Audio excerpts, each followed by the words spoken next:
Hello everybody, how are you doing? Good, I hope. So, today we'll be taking a small break from the Road to Rivals content grind I've been on to fanboy about another thing that I really like. And that, my friends, is Sonic the Hedgehog, baby! Fun fact, anyway, back in my early BabyTuber days of making videos and content, I actually covered a lot of Sonic news, specifically about Sonic 2, the movie. So, I was thinking, because Sonic 3 is like next month and I'm really feeling the Sonic hype from that, I figured it'd be fun to kind of return to my roots for a few minutes and talk about the third movie. Now, I'll save most of my usual fanboying for when I inevitably do a review on the movie. Well, most of my fanboying anyway. Because for a short moment before we actually start the video, I just want to fanboy about the fact they gave Shadow a gun again. We are so back! Unironically, this has me incredibly hyped. I am stoked for the movie. Anyway, now that I got that out of my system, let's get on to the main topic of the video. And that is, what do I think these trailers are hiding from us? Because there's always something going on. Something that I like to call the lizard effect. What is the lizard effect, you ask? Well, during the hype cycle for Spider-Man No Way Home, in what I believe was, I think it was the last trailer, we got this shot here, which we now know is edited to hide the other two Spider-Men. And I swear, ever since this trailer dropped, I see posts for pretty much any upcoming movie that has some sort of hype around it. If there is a slightly empty space in a trailer shot, it's going to be, oh, there's a suspicious empty space there. That can only logically mean that Freddy Fazbear is going to be, like, do you get what I'm saying here? Anyway, despite that explanation I just gave, I don't think that really applies to much of any of the shots from the trailer, except for maybe this one here. But even then, I'm not entirely sold. I'll go more into my thoughts on that later. But for now, this explanation was pretty much pointless. However, I do believe that there's a big surprise or plot thread that they're hiding from promotional material. Like, I mean, aside from the stuff with Gerald and Shadow, we don't actually know a lot about the plot itself. And it doesn't look like it's going to be a direct adaptation of Sonic Adventure 2 either, so there is a ton of possibilities as to what could actually happen in the movie. So, let's go over some theories that I have for what surprises they could be holding for Sonic 3. Now, I'll get the most obvious and popular idea out of the way first, and that is Metal Sonic. Spoiler alert for those who don't know, I might possibly be the biggest Metal Sonic fan out there. Like, in fact, anytime there's something Sonic related, I'm usually like, oh, make Metal Sonic playable, please, I beg of you, I'm on my knees here, Sega, please. Like, don't get me wrong, while I do love Shadow, do not misunderstand that I am also one of the biggest Shadow fans out there. But back when they announced Sonic 3, I was actually on the side of Metal Sonic being the villain instead of Shadow. But then that Shadow end credit scene hit, and lo and behold, here we are. Now, bias aside, I do think out of all the theories out there, Metal does make the most sense. There's that clip in the first trailer, I think, where Robotnik has Sonic's quill, and that could easily lead into the quill being used to power Metal Sonic.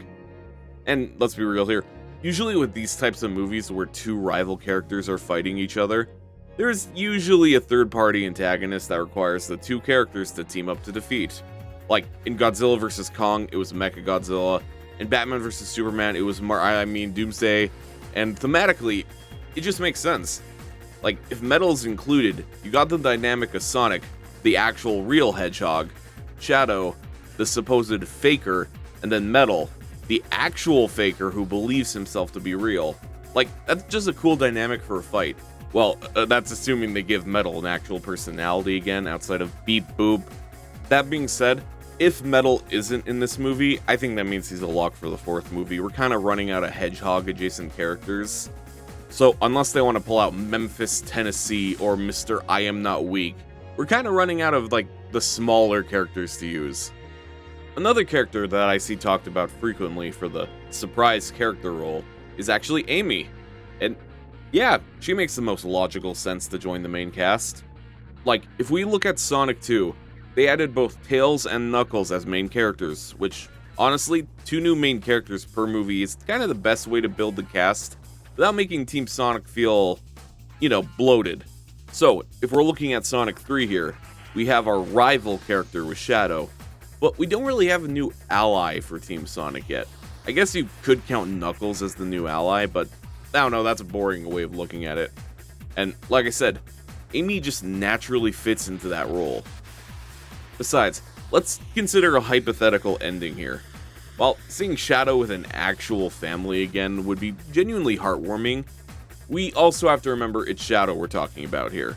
So instead of joining the Wachowskis, I think he's more likely to go off on his own for a spin-off. While it's not impossible he'll join up with the main cast, I don't think it's super likely either. But if we get Amy, she 100% would fit into that family dynamic really well.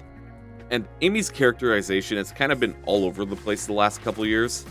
And luckily, since this is an adaptation, they could do pretty much anything with her personality. But one thing I'd really like to see is her kind of take on a big sister role for Tails or Knuckles.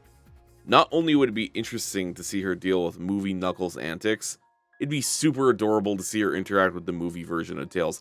I don't know if I've actually ever said this out loud, but I don't know what it is, but the movie version of Tails is just, he's just so adorable. Like, I would protect that funny little fox fella with my life. I would gladly give up my life if movie Tails asked that of me. Anyway, back on topic, I do think Amy's pretty likely for the surprise role thing, but anyway, on to the next theory I have. Now, this one is technically another villain character, kind of, but anyway, it's Rouge the Bat. The evidence for this one comes from two things.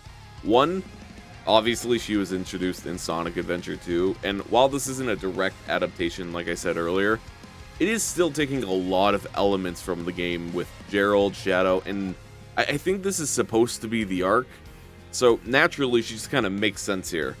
And two, bringing back the lizard effect that we talked about earlier, which I guess wasn't actually pointless after all.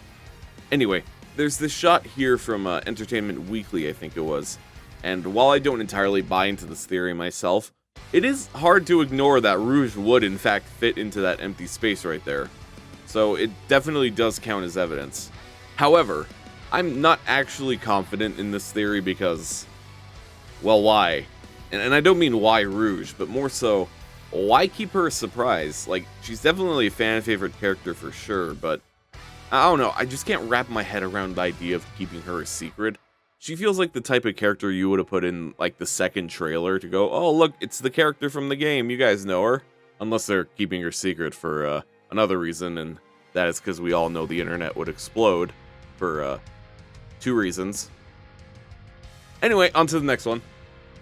Alright, my next theory is a bit different from the other ones because it's not really a thematic character per se, but more of a plot device. Maybe even a set piece. I don't know. Something in that kind of category. And I don't know what the right term would be, but I'm talking about the Bio-Lizard. The evidence for that is pretty much the same as it is for Rouge. Well, not every piece of evidence here, but this one mainly comes from the fact the Bio-Lizard is also from Sonic Adventure 2 and also just kind of makes sense. Like, from all the stuff that they're adapting from Sonic Adventure 2 that's in the movie, the Bio-Lizard has pretty much direct connections to all three of them. Gerald, Shadow, the Ark.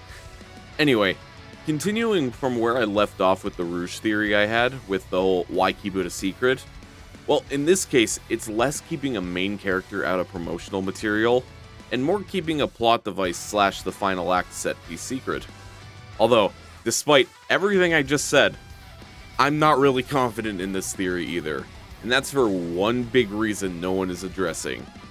Because the Bio-Lizard plus the Ark screams toy playset to me, and if I've learned anything from these movies, it's exactly this. Toy leaks reign supreme. So my guess is this. If we were getting the Bio-Lizard, they could have kept it secret from all the movie-related material, for sure. But toy leaks are a different story altogether, and I believe if we were getting the Bio-Lizard, we will have gotten some form of blurry toy leak by now. And then there's also the fact a live-action version of the Bio-Lizard would pretty much look like, I think it was the second form of Shin Godzilla. So, yeah. Now, while I've seen all these other theories discussed online, I've got one that no one else has really talked about, and trust me, this is where I'm going full Madman Euro here, and unironically, this is the one I'm the most confident in. Anyway, it's Black Doom. Hear me out, because I know this sounds absolutely insane, but just listen to me for a moment. You see, the evidence for this one all ties back to one thing, and that thing is the Year of Shadow. Like, this year has been great for Shadow, and not just as a marketing thing for the movie, no. It's done wonders for Shadow as a character from a writing standpoint. It was essentially the grand return to who Shadow is supposed to be. He isn't just the edgy hedgehog who has a gun, no, he's the cool edgy hedgehog who has a gun. And, you know, a genuinely interesting and tragic backstory. Now, I'll go over the Year of Shadow in another video down the line, but for now, all you really need to know is that Sega has been showcasing the key aspects of Shadow's story in most, if not all, of the projects from Year of Shadow.